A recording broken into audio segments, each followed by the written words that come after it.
আসসালামু আলাইকুম। অনেকেই বিভিন্নভাবে টেনশনে আছেন যে বাংলাদেশের ডক্টর ইউনূস ইতালি আসছে। ইতালি আসার পর থেকে বিভিন্ন মানুষ বিভিন্ন নিউজের মধ্যে একেকভাবে প্রচার করতেছে যে ইতালি থেকে নাকি অবৈধদেরকে দেশে পাঠায় দিবে। আসলে ভাই প্রধান উপদেষ্টার সাথে এমন কোনো কথাবার্তা হয় নাই। আপনারা বিভ্রান্ত হবেন না। মূলত ইউনূসের সাথে বরঞ্চ আমরা যে আশার আলো দেখতেছি, আমাদের এখানে যে যারা ইতালিতে আছে, অবৈধ আছে, তাদের জন্য বরঞ্চ আশার আলো দেখা যাচ্ছে।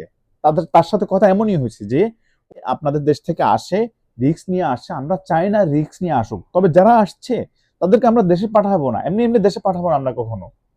তারা তো এখানে কাজ করতেছে, আমাদের জন্য ভালো হচ্ছে। এটা প্রশংসা করতেছে। এখানে কাজ করতে করতে ওরা কাগজ পেয়ে যাবে, এরা কাগজ পাবে, এরা এখানে থাকবে, এদের উপরে আমাদের অর্থনৈতিক নির্ভর করছে।